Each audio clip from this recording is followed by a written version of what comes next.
Good afternoon, everyone. Welcome, and I do call to order this special meeting and executive sessions for the Scottsdale Unified School District Governing Board. The date is Friday, March 2nd, 2018. The time is 4:32. And we'll start with a roll call from my far right. Sandy Kravitz. Allison Beckham. Pam Kirby. Kim Harvin. Barbara Perleberg. All board members are present, and we do have a quorum. Who would please stand for the Pledge of Allegiance? I pledge allegiance to the flag of the United States of America and to the republic for which it stands, one nation, under God, indivisible, with liberty and justice for all. All right. No 10.5 hours today, right, ladies? We will move directly to our first agenda item, and I would like to motion to convene an executive session for the following. 3A, pursuant to ARS Section 38431.03A3 and 4, discussion or consultation for legal advice with the governing board's attorneys and discussion or consultation with the governing board's attorneys in order to consider its position and instruct its attorneys regarding district administrator and other employee contracts that are the subject of negotiations or in settlement discussions conducted in order to avoid or resolve litigation. Superintendent, Chief Business and Operations Officer, Acting Superintendent, Administrator on Assignment, Coronado Success Initiative, Human Resources Director, Associate Superintendent, General Counsel. Also, agenda item 3B, pursuant to ARS Section 38-431.03A1, for discussion or consideration of employment, assignment, appointment, and salaries of district administrators, acting superintendent, administrator on assignment, Coronado Success Initiative, associate superintendent, general counsel, human resources director. The district administrators who may be discussed have been provided with the required statutory notice. Also, agenda item 3C, pursuant to ARS Section 38-431.03A3 and 4, discussion or consultation for legal advice with the governing board's attorneys and discussion or consultation with the governing board's attorneys in order to consider its position and instruct its attorneys regarding case number CV 2018-003472 and Attorney General investigations. Do I have a second? Second. Thank you, Board Member Hartman. All in favor? Aye. Aye. Motion passes 5-0. We will convene an executive session.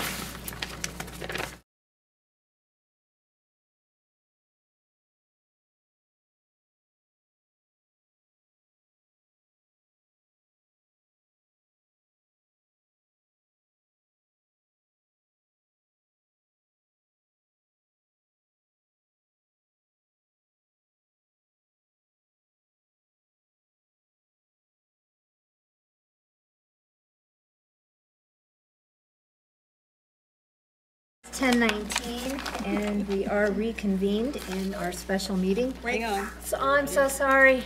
I'm so sorry. Tell me when. She's Long week. I'm good. Take two. It's 10:19. We are reconvened in our special meeting. All board members are present, and we do have a quorum. We will start right off with our agenda information discussion item, agenda item 5A, Acting Superintendent Report by Dr. Amy Fuller. Welcome. Thank you. And since I've been here for so long, I have a long report for you. And I actually basically told you what we're going to do as far as the organizational chart and ensure that everybody knows what they're doing. So I don't really have a lot more to tell you, especially due to the time. Can I go to the next one, or? Yes, we can absolutely move on to agenda item 5B, Proposition 301 update. Thank you. By Dr. Fuller. And 301 has not passed, so we're going to do something different, and we're going to make it more simpler. We're going to do it on paper, and it's going to say that if they pass this, yes or no, they will get 100% of their money, and then they will vote yes or no. It'll be done on paper, then they will fold it and put it in a box or something. That way the principals can have more control about how many of the people have responded to this or not. If they don't have the percentage needed, since we have to have 70%, they can say, hey, people, you know, only 30% of you have responded, we need to get more. I think that way we can actually have the consensus. That money can only be spent for them. We cannot spend it for any other thing. I don't know why it's, all we want is to give it to them. And I don't understand how this can be so difficult. It's like, this is your money, you know. But so I just wanted to inform you that we're trying as hard as we can.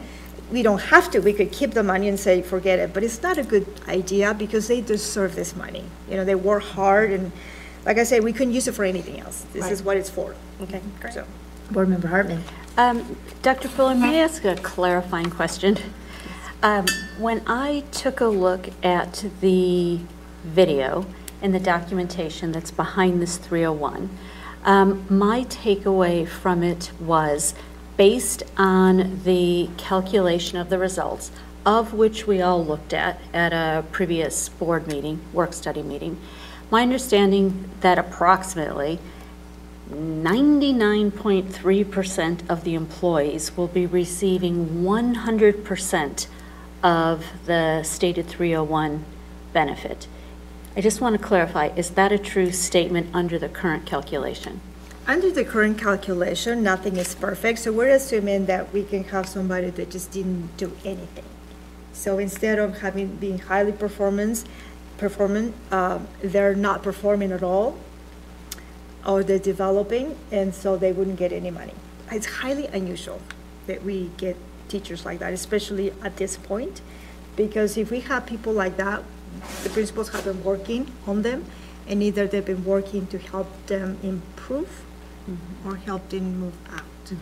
So we cannot say 100%. What we can say is if this passes and you're under that criteria, that performing or highly performing, you will get 100% of that money. Okay. But we're going to make it a lot simpler. No video, none of that. Even though it was well explained, it was confusing, I think. It was too much.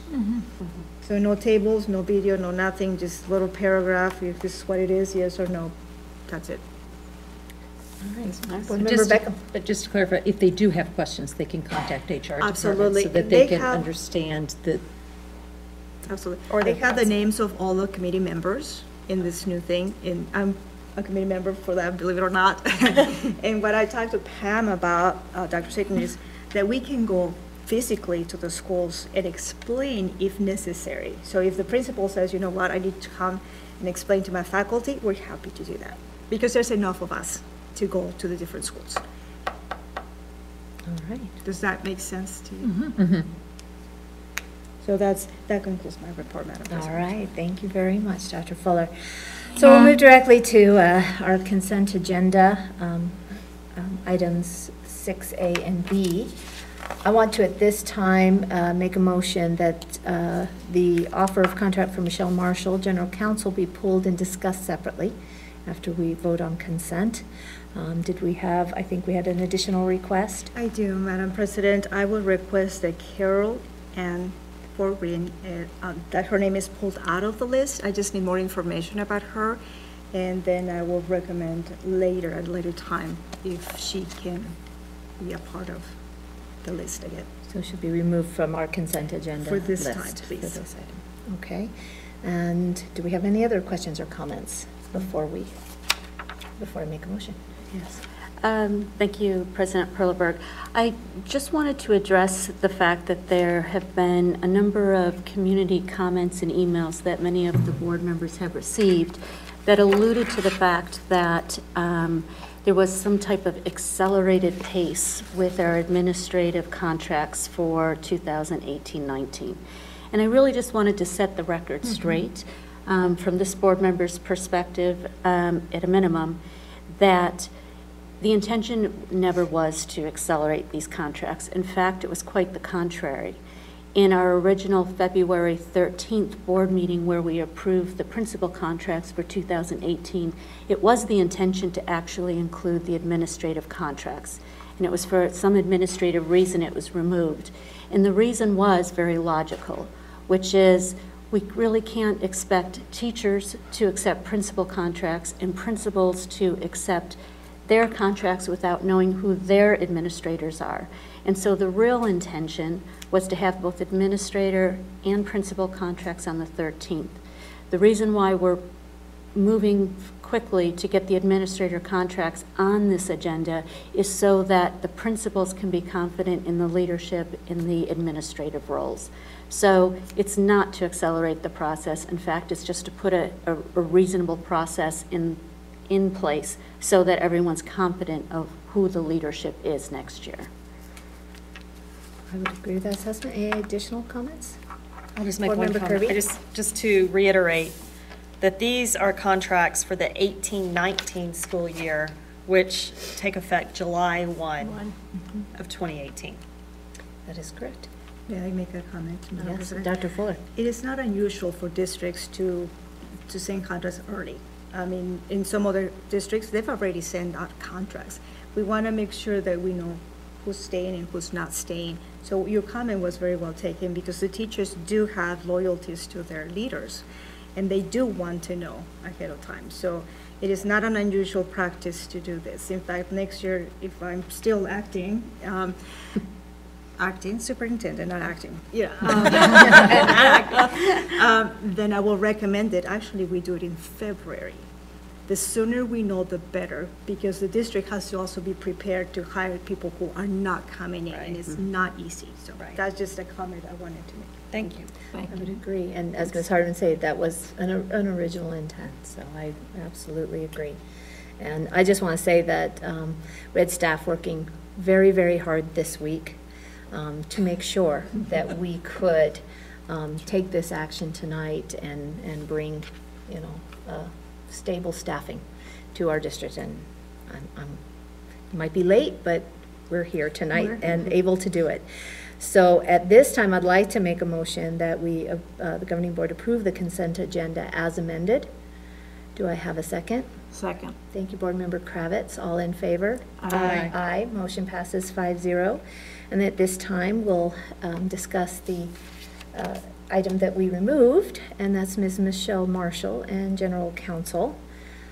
Did we have any questions or comments? I mean, we discussed this obviously in executive session, but if not, if someone ready to make a motion. I'll make a motion. Did you have a comment? I have a comment first, Board Member though. Kirby? I just want, for the record, to reiterate that I'm interested in having general counsel report directly to the board, which may require policy changes. And so for future agenda items, I will be referencing this again. Great. Thank you. I'm going to make a comment before I make the motion, and that is, it's kind of alluding to the fact that we was rushed into this. I think that this board has spent numerous hours, and it's been a very thoughtful process. There's a lot going on in the district, and it's not one that we took lightly. We seriously took that extra time so that we could really talk it out. These are personnel issues, so they have to be done in executive session, that we're not trying to hide anything. So I just want to say that before I make the motion. Thank you. Thank you. I move to approve the 2018-2019 administrator contract for Michelle Marshall for the position of general counsel, and to direct our outside counsel to prepare her contract as directed as in our executive session. Thank you. Do I have a second? Second. Thank you, Board Member Kravitz. All in favor? Aye. Aye. Motion passes 5-0. So move on to our action items. 7A, consideration and possible action to approve the written agreement with the Arizona Attorney General's Office regarding case number CV 2018-003472. At this time, I would like to make a motion that we approve the agreement between the Arizona Attorney General's Office and Scottsdale Unified School District number 48 regarding issue of pending construction projects identified in CV 2018-003472, and to authorize the Board Vice President to sign the written agreement on behalf of the district. Do I have a second? Second. Thank you, Board Member Kravitz. All in favor? Aye. Aye. Motion passes 5-0. Okay, we move on to 7B, action item, consideration and possible action to approve acting superintendent contract addendum. Do I have a motion? I'll motion. Okay, To accept 7B? okay. And do I have a second? Second. Thank you, Board Member Kirby. All in favor? Aye. Aye. Motion passes 5-0. Thank you. Thank you. Thank you. Congratulations, Dr. Fuller. We move on to Board Legal Action 7C, consideration possible action to approve Associate Superintendent Administrative Contract. I'll go ahead and make the motion that this, I'm sorry. Madam President, is for March 19. Right, okay. There's a correction, I apologize. for effective March 19th? Yes. Okay, so we'll make that clarification. I'd like to make a motion that the board approve the Associate Superintendent Administrative Contract as presented to the board in executive session tonight, and note the effective date being March 19th, 2018. Do I have a second? Second. Thank you, Board Member Beckham. All in favor? Aye. Aye. Motion passes 5-0. We move to our last action item, 7D, consideration of possible action to proposed agenda items for future governing board meetings. Do we have anything? Board Member Kirby? So a couple of items, as mentioned earlier, changes to board policy required to have general counsel report directly to the board. I'm requesting that we move on that very quickly so that our policies reflect our business practices, and that we have first read on our work study March 8th, with the second read and possible action on the business meeting March 20th.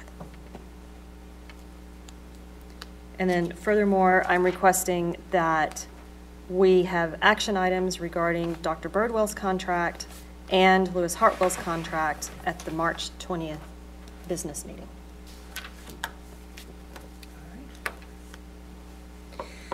Okay, that concludes our meeting. Do I have a motion to adjourn? I'm so moved. Thank you, Board Member Beckham. Second? Second. Thank you, Board Member Kravitz. All in favor? Aye. Aye. Motion passes 5-0. Night.